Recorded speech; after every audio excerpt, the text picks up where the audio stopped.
What is going on, people inside that internet machine? Welcome to this episode of Odds and Ends. Hope everybody had a great holiday and a happy new year. 2021, man, another crazy year. I make this video every year of all the games that I beat the previous year. So in 2021, we beat 28 games. Let's take a look.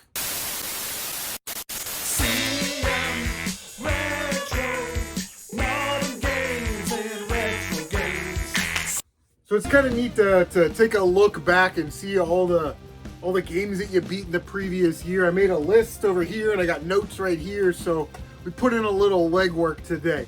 28 brand new games that we had never beaten before. Now again, these don't include games that we've already beaten: Mega Man, Zelda, Last of Us, that type of stuff. These are games I'd never beaten before, and they were either recommended to me, they were on the backlog, I had bought them this year, stuff like that. So what I've done is I've made my list. The top 10 are going to be in order. The other 18 are just sort of random. I kind of just made the list or whatever. But with that said, what are some of the games that you beat this year? Make sure you leave a comment down below. I always like watching other people's video. I know MT Shark is good for one. Nick over at Geeks with Cash, has already kind of made his list of games that he beat in 2021. So yeah, this is going to be fun. Let's just get going. So what I've done is I've created a list, my top 10 and then the rest of them, and then I took notes as I beat the game, and I gave them a letter grade and how I felt that the game was. So first game, actually did not own this one physical, but it is G.I. Joe the arcade game. Now I was looking for something to live stream in my MAME arcade. Arcade games are fun to play, but they're also very easy to live stream because you get infinite continues, right? You get infinite quarters. So you can get through the game and you can have a conversation. I was just looking for a game to play. I saw G.I. Joe. I was like, I've never heard of this game. Started it up. It is absolutely incredible. As you can see from the video footage, it is like a third person, almost like run and gun shooter type game. And you get to pick between 4 different Joes. You get to blow everything up. All the Cobras are there, the BATs, the Hiss tanks. At one point, you fight that Cobra base that was like the huge play set when you were a kid. It's pretty short. You could probably beat the game in about 20-25 minutes, but it was absolutely awesome. Like, you could just see graphically, it looks cool. You can pick between like Scarlet, Roadblock, Duke, and Snake Eyes. And you run, you shoot, you blow stuff up, you upgrade, get your power-ups, and you go on to the next level. Not too much there, but it was a ton of fun, and I gave it a final letter grade of an A. I thought it was that good. Or you guys know I love James Bond, so I popped this in, played through it. It was one of the first games I played for the year. 007 Quantum of Solace on the PS2. Look at that. Box art sells games. Those are great graphics for the PS2. I mean, it's absolutely incredible. However, the game isn't really that great. Play it on the 360 or PS3 where you've got extra cutscenes and stuff like that. First two things that really stood out to me. It's pretty difficult just on the normal mode. There were sections where it was like, come on, you got to give me that, right? It's pretty brutal in that regard. And then there's a lot of like quick time events, especially for the boss fights, which I thought was it's okay to do it like once or twice, or make it like the first phase of a boss fight and then blow stuff up, like with guns and rocket launchers and stuff. But it's just missing all of those Bond elements that you look forward to in a game. The car chases, the stealth missions, the cover-based missions, the chase scenes, all those elements that make up gadgets, all those things that make up good Bond games are just missing in this game. It's really a cover-based shooter like Uncharted or Gears of War with a James Bond label on it. I enjoyed it because it's a Bond game, but like I said, it's pretty much all cover-based shooter. I gave it a C-, so I didn't really like it that much, but it was just sort of okay. I think for a couple bucks at a pawn shop or a thrift store, it's probably a good buy, but I wouldn't pay full retail for that game at all. The next game on the list, gotta throw in a couple fighting games. One of my favorite fighting franchises of all time is Tekken, so we popped in Tekken 4. I just had that fighting game itch where I wanted to play some fighting games, and Tekken is one of my all-time favorites for sure. Now, Tekken It's, you know, a fun arcade-style fighting game. You select your characters, you beat the story mode, and in doing so, you unlock another character, another feature, another mode. Then you play with other characters, you unlock more characters and features and modes. I mean, that's pretty much standard stuff. It is, I sort of noticed after about Tekken Tag, Tekken games really started to be heavy on the learning to block, parry, counter, dodge rolls, those types of things to actually win the game and block attacks. But, you know, for fighting games, you know, you can't find anything better than really Tekken. You can find a bunch of different, they have a bunch of different games. You can find them all over the place. They're at every game store. They're cheap. And yeah, Tekken 4, I gave it a final grade of a C+. I liked it, but again, it's just a fighting game. And yeah, graphically it's cool. So, I mean, it's Tekken. What are you gonna do? So, a couple years ago, I started playing Ratchet and Clank. Really, when I got the PS4 version, I was like, man, I'm gonna go back and play these PS2 Ratchet and Clank games.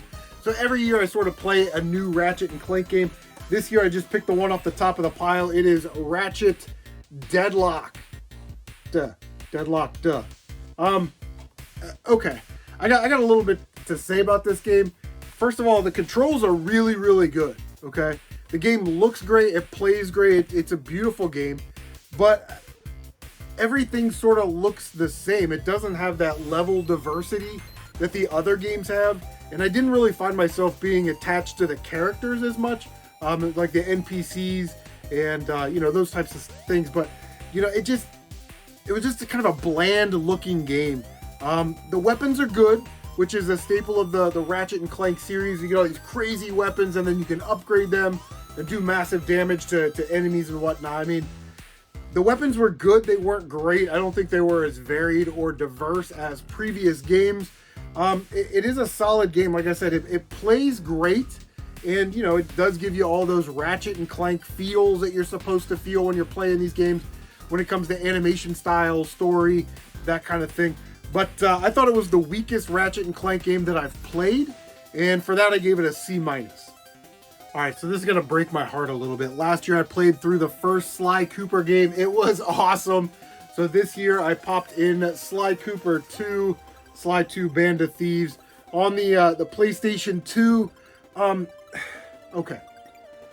Graphics, gameplay, music, all that stuff up to par. It looks and plays like it's supposed to play. But it does have those 6th gen faults. You know what I mean? Where here's the character, here's the camera. I don't know why they put this on the character so close. Why can't they move that camera back so you have some peripheral vision? A lot of video games today still do the exact same thing. I don't know why we can't fix that or what the deal is. But I just thought that as you get going in this game, you know, it comes to a screeching halt. Like the pacing is all off. You play, you know, Sly Cooper, and you're doing all these things, and you're doing your stealth missions and getting all these little collectibles, and then you have to go all the way back to the hideout so you can change over to Bentley, so you can go all the way back to the place that you just were, so you can do the Bentley mission there. You know, or the pig guy, whatever his name is, Morty, whatever, Murray, you know. So you finish the mission, the next mission is right next to it, but it requires you to have Bentley, but you got to go all the way to the clubhouse to switch characters. You can't switch characters on the fly, which is a huge problem because it's just extra padding and stuff that's not needed in the game. And like I said, it just comes to a screeching halt at some places, especially when you get going.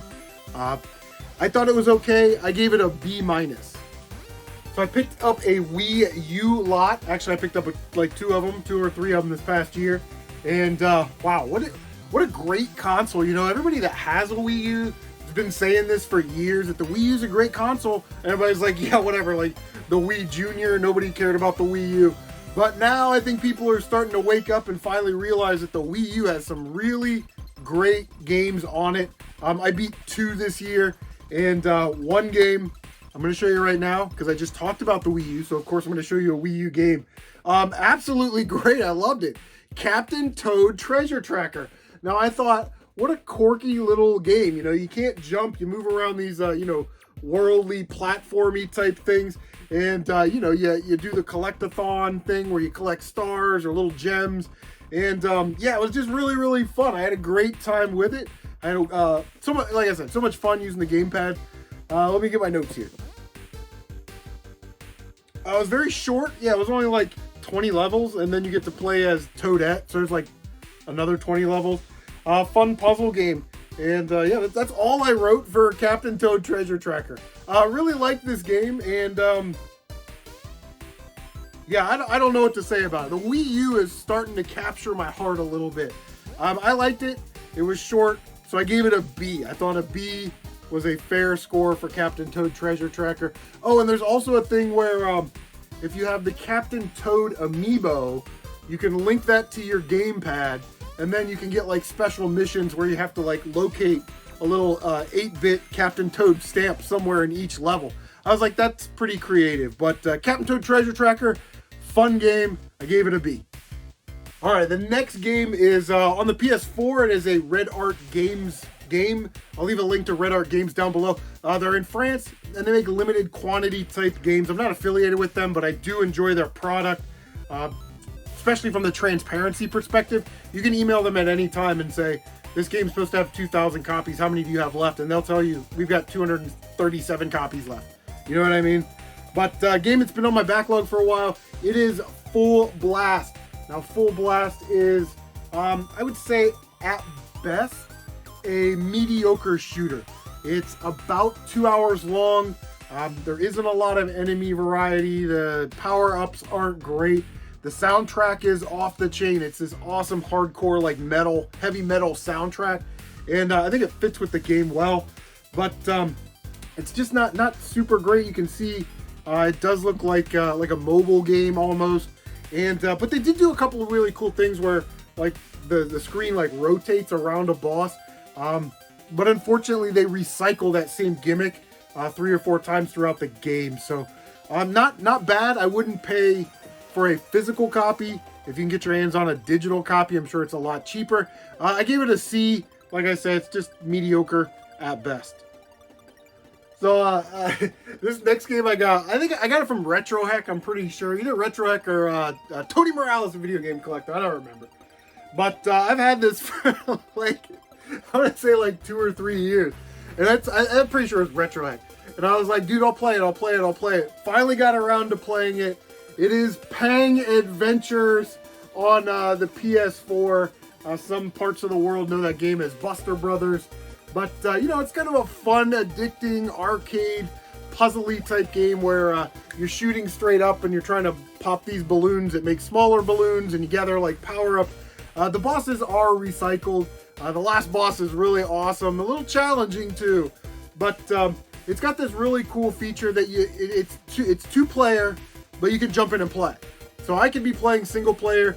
Tyler came over one night. We fired it up. And, you know, you can just jump right in and play wherever I'm at, which is an awesome feature. This was a limited run game. Yeah, limited run 47. But it was just so much fun. Again, another game that I live streamed. And a great game. Don't pay a limited run. Secondary market prices, I'm sure you could download that one. But I gave Pang Adventures a B. It's a little short, but it's still pretty awesome. Next game is it was a $10 GameStop pickup, Hotshot Racing on the PS4. Now, I had been kind of eyeing this game for a while, and then Retro Bro was talking about it on his channel. So I was like, yeah, no problem. Went to GameStop within a couple days after that, bought it. I was like, heck yeah. It plays like a Daytona USA or like a Cruisin' USA, like a lot of the arcade racers from back in the 90s. There's a lot to do, a lot of customization. I don't really get into that. And to be honest, it has that mechanic where you have to drift to build up your boost meter. I think that's sort of getting tired. Myself, I don't really like the drift racing elements to a lot of games just because they do them poorly. This game actually does it pretty well, but when your stats are speed, drift, and it's like, well, why wouldn't I want the car with the best drift so I could get the most boosts? You know what I mean? Like, they sort of handicap it that way where you want the cars with the better drift just so you can get more boost. I like it much better like Horizon Chase Turbo, where every lap you get a boost, and there's like boost bottles, like nitro bottles on the track. So if you have good enough skill, you can collect a boost. where the drift racing thing is, it's just slippery for me. I don't really like it. But, okay, so like for $10, what are you getting here? You're actually getting a lot of content. So you're getting the Grand Prix mode, which has, I want to say, like 5 races, and then each race has like, I want to say it this way. The Grand Prix has maybe like 5 championships, I guess you would call them, and each championship has like 4 or 5 races. So, you know, once you beat that and you finish in first place, you get points like Mario Kart. You know, you get your gold trophy, but there are some extra modes on here. There's a cops and robbers mode where you're trying to run away from the cops, and every time a cop takes out a racing car, it turns into a cop. So by the end, it's like 2 cars being chased by like 12 police cars, and they just smash into you. Their whole job is to just destroy your enemy bar or your energy bar. There's also a mode where there's like exploding barrels. That every lap they put more exploding barrels on the track, which is cool. You get your regular time trials and, you know, all that stuff. But Hotshot Racing for $10, and I'm sure it's on the other platforms as well. I thought it was cool, but I gave it a C+. It's a little short for me, and I don't like all the customization and the drifting and all that stuff. But still an excellent game, worth a play. So every year I like to throw in a Telltale game. You know, they don't make Telltale games anymore. So when I see them out there at GameStop or wherever, I'm sort of inclined to buy them.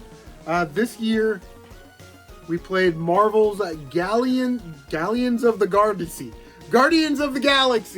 on PS4. Like I said, Telltale game. They're just sort of nice, casual playthroughs. I don't care about playing the game, you know, 3, 4, 5 times to find out what my friends online picked as their choices. Yeah, I mean, it's a Telltale game. Yeah, like I said, fun to play. Story was enjoyable. I couldn't check online stats. It didn't tell me I had to have like an account or something. I don't know. There's something weird going on with the online thing. Because usually at the end of the level, it will tell you like your friends made these choices. And it didn't, so I thought I had to go online, but it wouldn't let me online. This was a big one. The game is like super glitchy and buggy. The game, it's soft locked like in episode 3, where you have to talk to one of the characters, but it locks you out so you can't talk to the character. And if you don't talk to that character, then you can't really progress the story. I had to look it up online. There's a particular way that you have to talk to like this person, then go to this person, go to that person, and then maybe you can talk to this character that you needed to talk to advance the story. So I had to look that up and do that. You know, that really brought the game down for me a little bit. I ended up giving Guardians of the Galaxy a B-, and a lot of that's probably because of Telltale's reputation and how much I like the Marvel stuff and Guardians of the Galaxy. Maybe gave it a grade above what it should have gotten. But again, you know, if you find it for 10 or 15 bucks at GameStop, I definitely think it's worth a pickup. I found this little gem out at the Heath Flea Market. I want to say it was like 15 or 20 bucks, right? It is Shakedown Hawaii on the PlayStation 4. Have you heard of this game? Has anybody heard of Shakedown Hawaii? I'm sure some of you have. Yeah, absolutely incredible. I'm going to read right from my notes here. Shakedown Hawaii, it's an 8-bit GTA sort of SimCity empire building game, right? And it's got great characters with a lot of like 80s references and, you know, banter. You know, it's really great. It's fun to play. It's not too difficult. I think there's like 45 missions in the game. Each mission is like 2 minutes or less. You know what I mean? So not too terrible there. The music, gameplay, it's top-down style, the 8-bit style, absolutely incredible, and I highly recommend it. I gave Shakedown Hawaii, I actually live streamed this game. I gave Shakedown Hawaii a B+, which I think is a good grade, because it's an awesome game. Now, I normally don't do this. I like to play like one game per franchise every year, just to give you something to play next year. But I bought a lot of PS2 or PS3 games, and I popped some in to test them so I could resell them. And when I popped this game in and it started up, I sat down, just played it. I love Tekken Tag, and I've been waiting for a chance to play Tekken Tag at Tournament 2. T4. I just made that up. So, played another Tekken game. But Tekken Tag is definitely different than the original Tekken game. This one has, single player mode, tag mode, the arcade survival mode, which I think was started in Tekken 3 on the PlayStation 1. Those are fun. That's a great mode. It's a fun mode. There are a lot of games that copied that mode afterwards, like WWE SmackDown, Just Bring It. They had a survival mode where if you beat 20 characters as The Undertaker, you unlock Fred Durst, right? But yeah, beautiful game, great soundtrack, lots of characters. All of your Tekken characters are there. This is how this goes. We talked about it earlier. You beat the game, you unlock more characters and more modes and features and artwork. That was actually something that was really cool in this, is as you beat the game with different characters, you unlock like stage themes and like other like music. So you can literally just listen to the CD soundtrack on your PS3. Absolutely incredible. Now, with that said, the final boss that you have to fight in this game is absolutely brutal. And when they get you in a combo, it's going to take like half of your health. So this thing hits you with 2 of those combos, you're dead. Start over. But you do get unlimited continues, that kind of stuff. I mean, it's an arcade style game. But what I loved about the Tekken Tag series is, you got 2 characters, you can switch them out. In Tekken Tag 2 here, once you switch out, it starts to regenerate a little bit of their energy bar. So it kind of gives you a little bit of a fighting chance. Great game if you see it out there. If you like difficult fighting games, or fighting games where you really have to learn to, parry and counter and dodge roll and break combos. You like that type of challenge, then Tekken Tag Tournament is definitely for you. I really enjoyed it, so I gave it an A-. So we got to beat some Nintendo tapes throughout the year. The first game that we beat on Nintendo is the Karate Kid. Okay. I actually like the game, and we'll talk about this when we get into the top 10. Is the game the best game ever made? No. Is it playable? Yeah. Just because somebody online gave it a bad review and there are legions of fans who have probably never even played the game concur, now all of a sudden it's a bad game. I don't think Karate Kid is a bad game. Has some bad elements, the knockback, the enemy juggling, those types of things. Absolutely crazy town. They're maddening. It's very short. There's a slight lag. It's got kung fu controls. It's a fun $5 game. Now, there's a couple things that we got to understand about Karate Kid.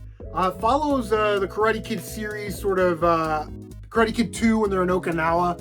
And there's a level where there's like a hurricane going on and you're getting hit with sticks and birds and all kinds of stuff. In that level, those things don't do any damage to you. So it's really just put up with it. You know what I mean? The second thing about Karate Kid, I'm going to give you the pro strat right now. What you want to do, because there can only be 2 enemies on screen, is get 2 enemies to pop in behind you and then run to the left. And then you won't have to deal with any of the enemies. Listen, it's Karate Kid on the NES. It's an LJN game. It's gotten bad review after bad review after bad review. It's not a bad game. It's a fun $5 game that you're probably going to be able to beat in a day. There is some difficult elements, like I said, but I think Karate Kid is an average game. I'll put it there. And I gave it a C. Was there anything better than Disney, Capcom on the Nintendo? I don't know. I picked this guy up here, Little Mermaid on the Nintendo. I think I got that at... I don't remember. It was like 10 or 15 bucks. Little Mermaid on the Nintendo.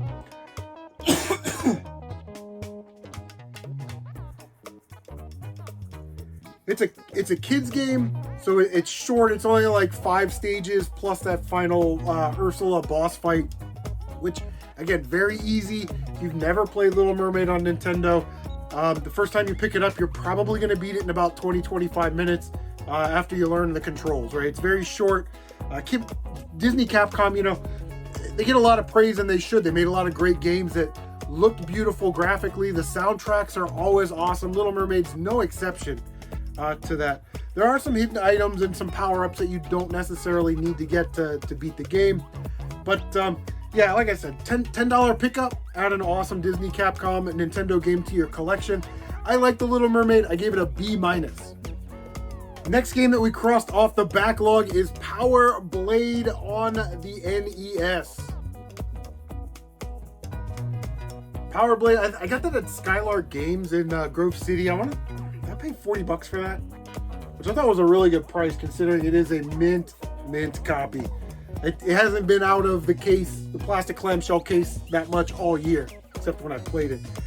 But you know, Power Blade is a platformer with some mild exploration, and I say that because in each level, here's the objective. You have to find the secret agent who gives you the key card, which then you go to the end of the level and you can open the door to fight the boss, and then you move on to the next level, right? Sort of Mega Man style. You can pick between a couple different levels there. It's one of those, the alien technology has infiltrated the mainframe and it's going to take over the world, right? It's one of those sort of story things. But I thought the bosses were great. You can upgrade your boomerang in distance, how far you can throw it, and power. So it works. It's a great game. I wouldn't spend the type of money that this game is commanding. Play it on an emulator or borrow it from a friend. Remember we used to trade games? That was fun. What else do we have here? Yeah, it's pretty short, pretty easy. You should have no problem beating this game in your first or second go. There is a password system, which was nice. I started playing that game and I had to go to work the next day. So I played through like 3 or 4 levels, wrote down the password, came back the next day, input the password, and then just finished the game. So I basically beat it in a day. But Power Blade, really cool game. I really liked it. I gave it a B. You know, we had to play some shooters on the NES. We knocked off Image Fight, which is an excellent shooter. It's a port of the arcade, and I think it ported really nicely to the Nintendo. It's an IRIM title, so yeah. I got this at Maxine's Bargain Box. Again, I want to say $10, man. There's so many great shooters on the NES that are like $15 or less that nobody really talks about. It does that weird thing that you have to do 2 loops to get the good ending, but that shouldn't be a problem because they're the same levels with the same enemy position. So if you can beat the game once, you should be able to go through it again when it, you know, isn't really adding extra challenge. The music, not so good. Okay, I would say it's average as best. The power-ups are really cool. Unfortunately, like, say you have like these missiles, homing missiles, and you want to switch it to like a laser or a spread shot. You just can't switch it. What you have to do is you basically have to take the cone of your ship and smash the power-up off of there, then get a new power-up. I didn't like that at all, but it really made you appreciate and use the power-up that you had. That's for damn sure. What did I put here? Yeah, power-ups are hard to change on the fly. But yeah, like a cool game. You know, it's a Nintendo game, a shooter game. It's less than $15. Has some really awesome cover art, man. That is incredible. And for $10, I gave Image Fight a C.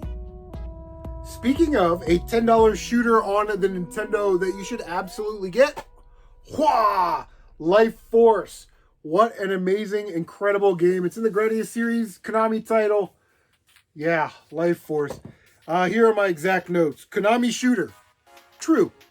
Graphics, gameplay, soundtrack. Absolutely incredible. 10 on 10 with Life Force. Amazing game. The level design is great.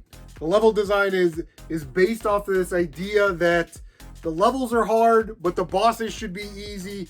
And I found that sort of be true about Life Force. The levels are definitely harder than the boss fights, especially when you're powered up. It does that annoying thing in the Gradius line of shooters where You're flying from left to right, and all of a sudden something closes, and now you can't get through it, so you just die. You just have to know that at that certain point in the level, you need to be ahead of the closing gate. Now, fortunately, that's only a problem in like the first level. The rest of the time, it wasn't that difficult.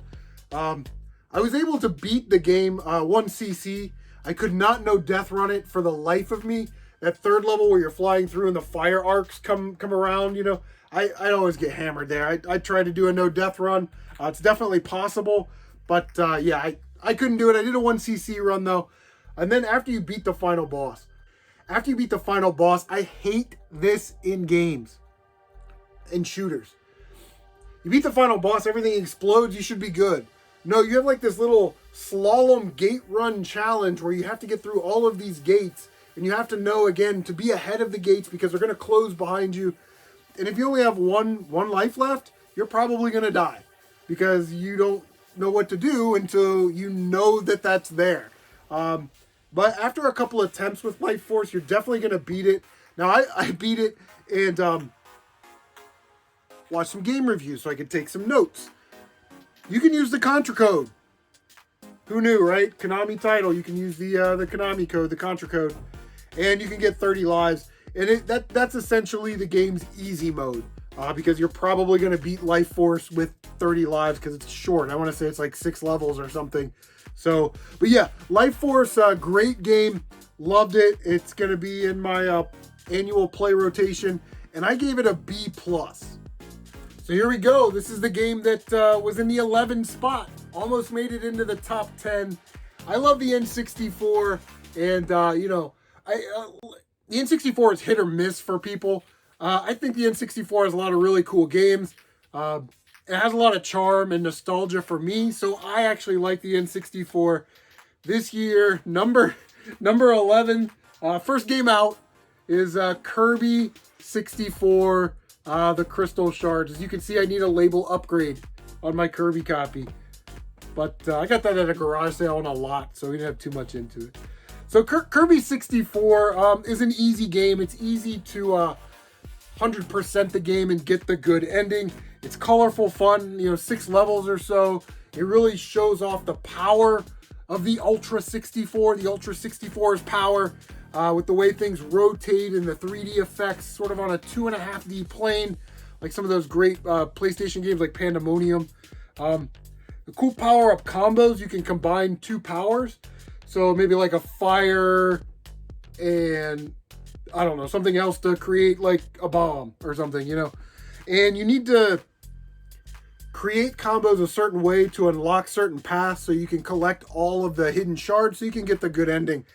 It's not very difficult because it's color-coded. So if you come up to a wall that's, you know, yellow and green checkerboard, then you need to combine the yellow and green powers to open that wall. You know what I mean? It's kind of easy like that. I really enjoyed Kirby 64, and I gave it a B+. I thought it was really good.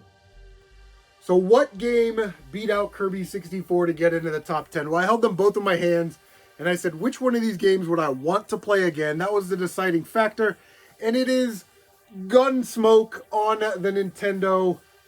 It's a Capcom game. You will all bow to the awesome power of Capcom NES. Gunsmoke, awesome game. I think I got that, either got it from Tyler in a trade or I bought it from, I don't know. But another great shooter that's, you know, in that $15 range, or should be in that $15 range. I know game prices are all over the place. If it's any more than that, just emulate it, you know. But yeah, it's fun, addicting shooter, top down. Yeah, you traditionally don't think Gunsmoke as a shooter. You kind of think more of spaceship shooters. But like Jackal, Gunsmoke is a shooter. And like I said, it's fun, addicting. It's kind of short at 6 levels. I love the enemies and the boss fights in the game, but it'll scroll over and over again until you collect the wanted poster. You got to collect the wanted poster, then you get to the boss fight. And I played it, and the final guy has like 2 forms. So you shoot him, and he falls back and falls over. And I was like, yeah, I won the game. Hooray, go me, I'm the best. And then he jumps up and kills me. And I'm like, wait, what? So then I kind of had to start over and play it again. But yeah, just a piece of magic, and I love it. We'll add it to the rotation every year, every 2 years. We'll definitely play through Gunsmoke. I really enjoyed it. Like I said, I gave Gunsmoke a B-. So coming in at number 9, I got this game, I believe, from my friend Brett Hamilton. It is Shadow of the Tomb Raider on the PlayStation 4. Now, I do love the Tomb Raider series, and this, for me, the other ones, there was, what do we got here? We got, I don't know. Whatever the other Tomb Raider games are. So the old Tomb Raider games were very linear, right? You do all the objectives, and your reward is a cutscene, and you jet set off to a new place, and then you beat that level, right? Some of these newer Tomb Raider games are a little bit more open world sort of games, and they just kind of, in my opinion, they take away from the essence of what Tomb Raider is supposed to be. They kind of drag on, they overcomplicate things with, the upgrading and the skills pass, this upgrade pass that you take. Shadow of the Tomb Raider, first of all, one of the most beautiful games on the PS4. I remember there was this cutscene where there's like, Laura's underwater and there's like fire coming around, all the way around. And she comes up and she just looks so awesome in that scene. And it looks beautiful on the PlayStation 4. If it gets a remake on the 5, I'm sure it'll look just as awesome. Like I said, it doesn't drag on. It goes back to the emphasis on platforming and light puzzle solving. And there are some combat spots. You can spot them a mile away, right? Like you walk into an open area, gonna be some combat. The combat was really fun. But the camera is, again, too close. I don't know why we can't fix that. It kind of messes with your peripherals. And one of the things I noticed is there's a lot of spots where the AI is dumb. Like you can cover yourself in mud and then like hang out in vines like Rambo and then stab somebody, go back into the vines, and some guy comes around. What? Oh, she's here. And then they'll run over to the bad guy and then you just grab that guy, stab him. And then all of a sudden you got a stack of like 10 bodies right there. And the last enemy comes running in. Oh my God! Right? And he goes over to examine the bodies and you just stab them. There's a lot of places like that. Yeah, the ancient Mayan, blood ritual in full effect, full Tomb Raider effect. I really enjoyed the game. I loved it, even with its faults. I gave it an A-. Coming in at number 8 is a game that I got sort of later in the year. I found this at the Heath Flea Market. It's a little bit underpriced. I had it at $40. It does have some damage to it, but it is a Nightmare on Elm Street on the Nintendo. Crazy cool game. It's a 4-player game if you have a 4 score. But I actually really enjoyed it. Standard platformer. Nothing too crazy there. It was developed by Rareware, who, and you can tell with the music and the collectathon that they sort of became known for on the Nintendo 64. Nightmare on Elm Street, you have to collect all of the bones in a certain area, and then you move on to the next area. The bosses are something to be desired. They're kind of cool the first time you fight them, but in reality, they're not too difficult, and they're recycled, and there's a boss rush at the end of the game, so it just kind of adds that padding that you got to do it again. So it has an overworld, and a lot of people don't really understand how the overworld works, and it's kind of frustrating. So I'll try my best to explain it. On Elm Street, which is a linear street, the first 3 places are houses. Your first 3 levels are going to randomly be one of those 3 houses. And then another house will be level 2, another house will be level 3. So all 3 of those houses are the first 3 levels. They're just sort of random. Then after you beat those houses, then you have to go all the way to the right of Elm Street and then beat the levels backwards. So there's like a junkyard, a graveyard, a Freddy's mansion, and then the school where you eventually throw all of Freddy's bones into the boiler and destroy Freddy Krueger. So it's not very friendly when it tells you which levels you have to go to next. I kind of wish it was more of a linear style where you played the house, then the next house was available, then the next house, you kind of move down Elm Street. So that can be confusing, and that can be a turnoff for a lot of players, and like a source of frustration, really. But I had a really good time with Nightmare on Elm Street on the Nintendo. I think it's a solid game. I wouldn't pay the price that people are asking for this game, so emulate it if you can. I gave Nightmare on Elm Street a B. So I told you earlier that I had picked up some Wii U's this year, really kind of got into the Wii U a little bit. I knew this is the first Wii U game I played and beat, so very, very excited. It is Donkey Kong Country Tropical Freeze. Yeah, what a game. Now, I love the original Donkey Kong Country on Super Nintendo. It's probably, it'd be my top 5 Super Nintendo games for sure. But I popped this in, I started playing it, and wow, what a nostalgia pop. You know, you get all those feels that you had back in the 90s when you played Donkey Kong Country on the Super Nintendo. And yeah, it's a pretty game, you know. The amount of stuff that they're able to put in these consoles nowadays and the way they look graphically is just, it's insane. Like how awesome Donkey Kong Country on Super Nintendo looked. I got that same sort of vibe of this is fresh, this is new, playing Tropical Freeze on the Wii U. Now, I have not played Donkey Kong Country Returns on the Wii, so I don't know if one's better than the other. This is just sort of the first one that I played. Nice challenge, but not crazy difficult to get through the game. There are some hard spots. The bosses I thought were fun and creative and inventive. And yeah, Donkey Kong Tropical Freeze on the Wii U. Cool power-ups, you know, you could select the companion character that you wanted. They each have different abilities, which is really cool. I love Donkey Kong Country Tropical Freeze. I gave Donkey Kong Country Tropical Freeze an A. I thought it was a really good game. I enjoyed playing it. So this might cause some problems with some of you out there. Coming in at number 6, didn't make the top 5. A game that I've wanted to beat for a long time, and a lot of people actually played through this game. I think Geeks with Cash played through it for the first time this year. Maybe T-Belly. There were just a bunch of people playing this game this year. Retro Bro, I know, beat this game. Love it. It is Castlevania, coming in at number 6, the original Castlevania on Nintendo. I'm going to say something else a little bit more controversial. I love Mega Man. You guys know that. The soundtrack to Castlevania is better than any Mega Man game. Just my opinion. Vampire Killer, one of the greatest chiptunes of all time. But Castlevania side-scrolling platformer, it's a classic. It's legendary. I can't really say anything about Castlevania that hasn't already been said. It looks great, plays great, power-ups, all that stuff. I almost did a no death run, which was a goal. But the Frankenstein boss, man, every single time I get there, I have the right weapon, I still die. But I was able to 1cc it. I think I did like a 2-death run.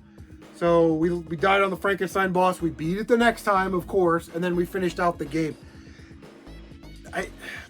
I didn't think it was as challenging as people make it out to be. There are some tough spots, but yeah, Castlevania onto the Nintendo. A great game, a must-play, and a great start to a legendary franchise. That is for sure. I gave Castlevania an A, obviously.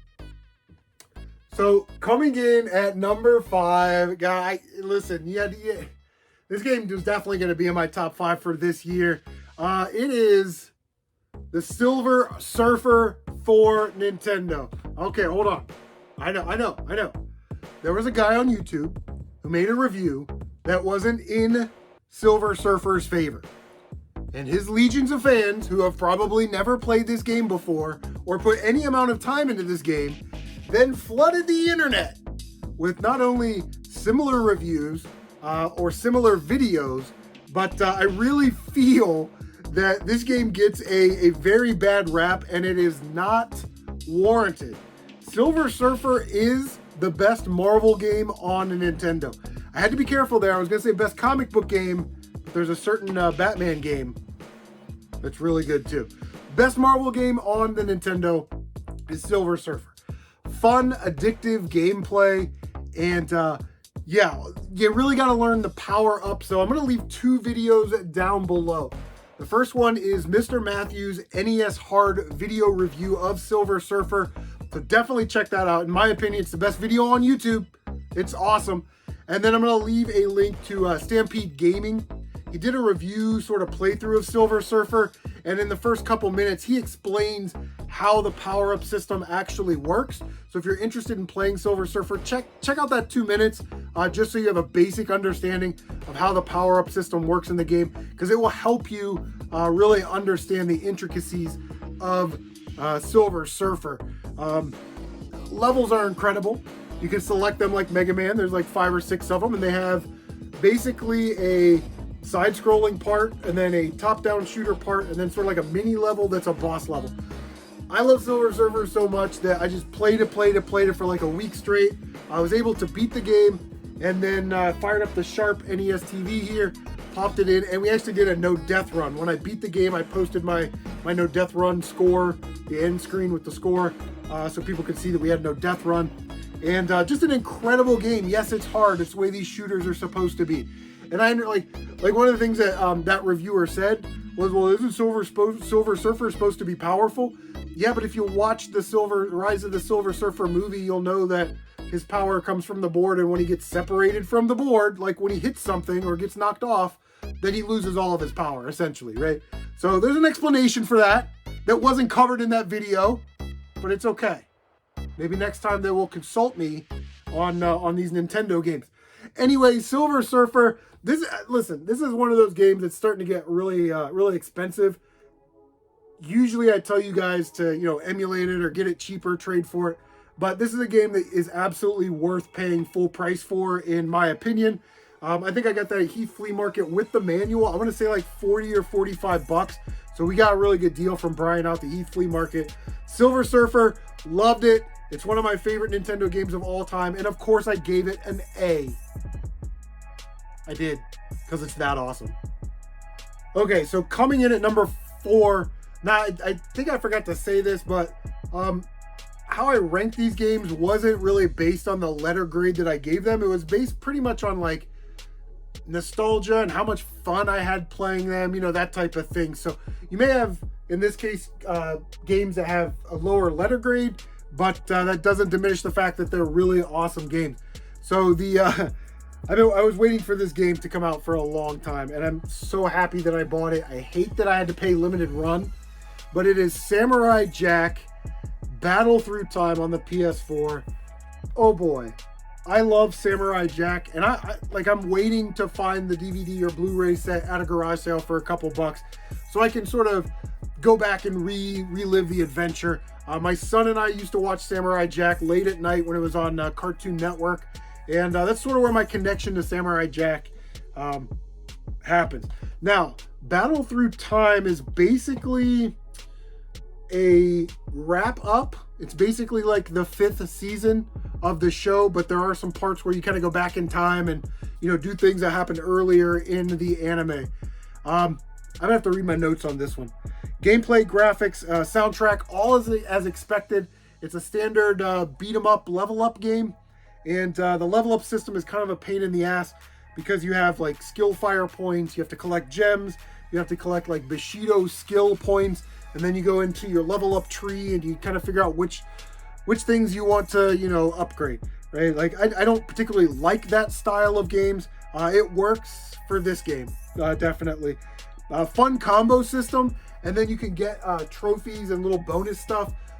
Enemies have weapons. You can like steal their weapon, like Kawah! And steal their weapon and then use their weapon. You get little trophies and stuff for that, which is kind of nice. Like I said, the combo system is fun. There's a fun balance of trophies and challenge. There's a trophy for only use a spear in one level, or a sword, or something. So basically, you just replay the same level with the weapon.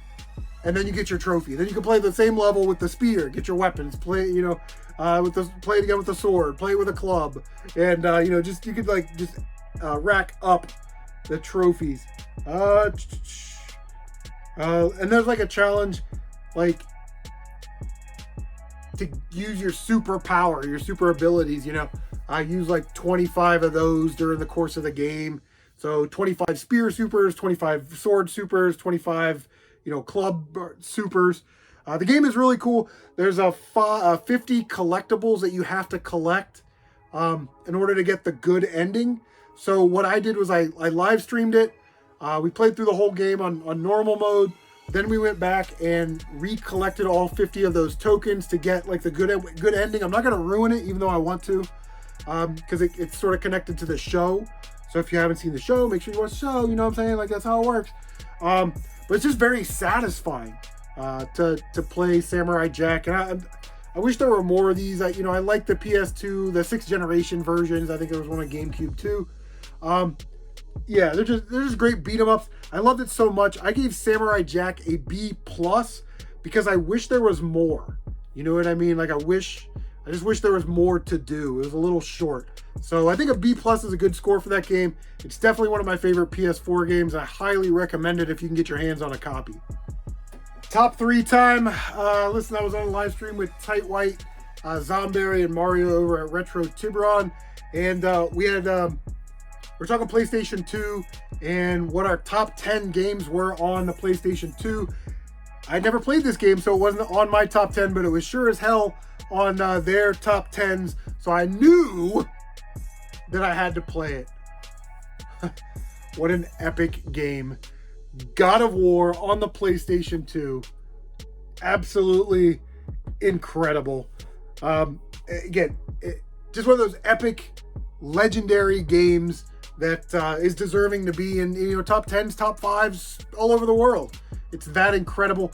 It's a level up, beat 'em up, So, be prepared for that. Great story, great cutscenes. The music is on point. And, just incredible. The combat is just, it's fun. It's satisfying. That's the word I want to use.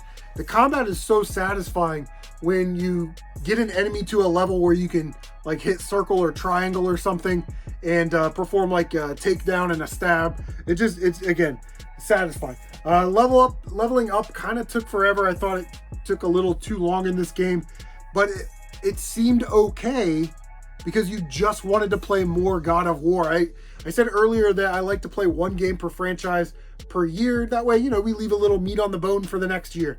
As soon as I was done playing God of War, I wanted so bad to throw in God of War 2, just to see where the story went and the gameplay mechanics.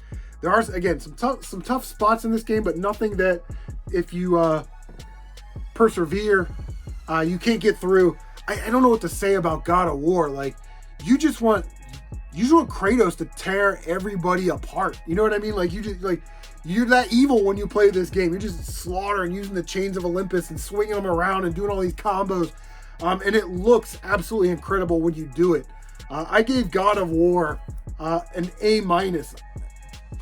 I loved it. I can't wait to play the sequel on PS2. I think A- is a good score for God of War. I rhymed. So the number 2, right? The next game. This was actually a recommendation by Video Game Lover 58, who never disappoints with the game recommendations, man. He comes with the thunder. He digs deep into these libraries, finds some great games like Haley Wars on Sega Game Gear. This game was no exception, and I was like, come on, dog.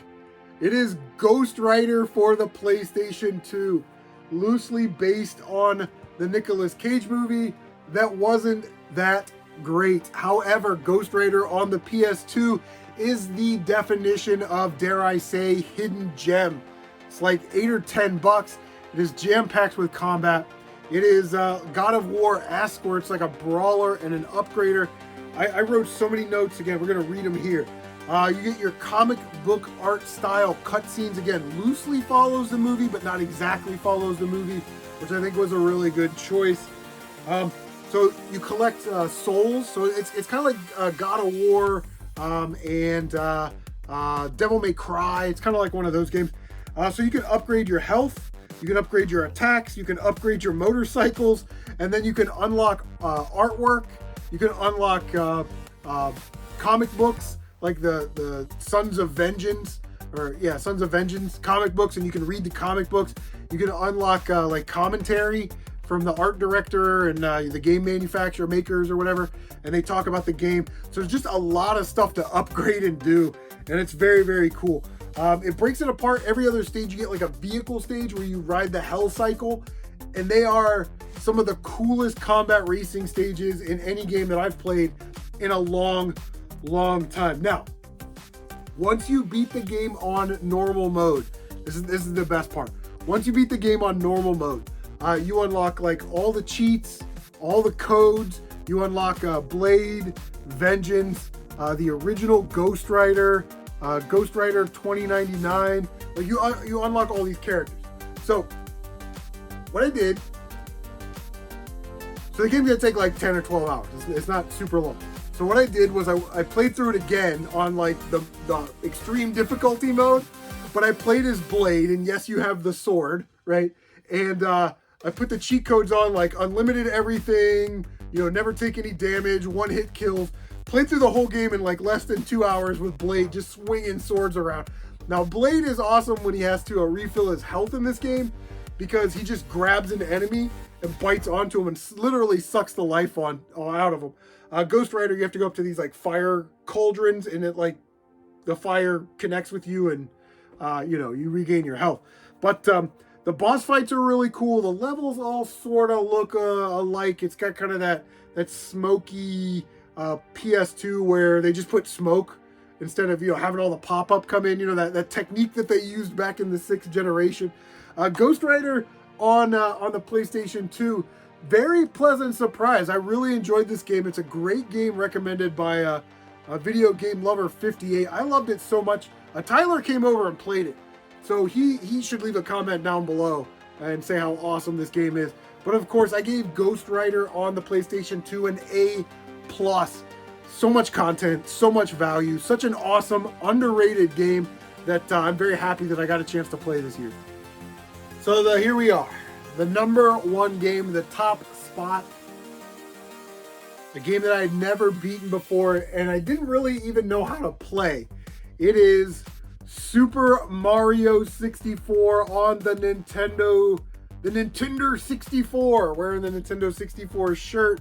So maybe some of you guessed before, but you know, listen, when I was younger, I didn't understand how to play Mario 64. Context of time. Our Mario games were built like this. Start on the left, run to the right, get to the end of the level, run out of the levels. Congratulations, you beat the game. Or the Super Mario 3, Super Mario World approach, where it's go from the left to the right, beat the level, and you might have a forking path or some freedom of choice. I did not understand when I was younger that in Super Mario 64, you had to keep going into the levels and getting the stars. So this is what I would do. I would beat the giant Bob-omb. I'd use that star to open the next level. Then I would beat the thing that falls over, the Thwomp, I think his name is. And then I wouldn't have enough stars to do anything else. So I didn't know where to go. So, and I'd, you know, put it away, never played it. And everybody would come over to our house and we'd play Mario 64, Star Fox, you know, that kind of thing. We'd fire up a Nintendo or Super Nintendo. But, you know, it just sat idly by on the backlog, waiting for me to come along and finish it at some point, and this was the year. Again, I was watching Video Game Lover 58. He was playing the Super Mario All-Stars version on the Switch, and he had mentioned he was like doing a fast run, not necessarily a speed run. He's like, yeah, you got to keep going back into the levels to get these stars, and you can actually just beat the game if you get 70 stars, and there's like 120 total in the game. And I went, oh, it was sort of a light bulb moment. And I was like, man, I really need to finish this game. So I fired up the old Super Nintendo, popped in Mario 64. We were able to beat it. I think we ended up with like 108 stars or something. So we didn't 100% it. But, you know, what can you say about Mario 64? It is incredible. It's epic, iconic, genre-defining game. When we moved from the 2D to the 3D, everybody wanted a Mario 64 clone. It's just that great. The amount of care that went into that game, you can tell. Again, you have to put things into the context of time. Nintendo, when they made that game and they made it the style that it's in, they put a lot of care and detail into each one of those levels. I have like 14 or 15 levels or something. So you don't get this massive, you know, like 90 level game. Instead, you're playing those same levels over and over again, and you're sort of accomplishing different tasks in each game. I thought it was a little too long and a little too coin fetchy. Those are sort of the things that I didn't like about it. People always say the camera I guess maybe I'm used to playing those bad PS1, Nintendo 64, and 6th generation games where the cameras are always bad. How many times today did I say the camera's like too close, right on top of the character? But Mario 64 is incredible. You know what I mean? It's easily in my top 3 Mario games of all time. And like I said, there's just something about the Nintendo 64. It has a charm to it where the games, yes, they have some flaws, but they are so much fun to play. And yeah, I don't know. Mario 64, incredible game. If you haven't finished it, do so because it's definitely worth it. I don't think there's any surprise here. Mario 64 gets an A+ from me, and it was my top game that I played all year. The game I had the most fun playing, and I can still hear the music in my head, right? It just has that type of staying power. Beautifully done game. That's why I got an A+, and I don't think anybody would disagree with that. All right, everybody, that is gonna do it. Those were the games that I beat in 2021. There were 28 of them. I like to do 2 a month, so you know we got like a side goal, a mini goal of 24 games. We reached that, and we played some really cool games this year. What have you guys been playing? Make sure that you leave a comment down below. What were some of your favorite games from this list? Please like, comment, subscribe, share on social media because that actually does help out a lot. Gets people that haven't seen the channel, take a look at the channel. Don't forget to bang that notification bell so you can stay up to date on all of your CM retro gaming goodness, guys. Take care of yourselves, and we will see you on the next one.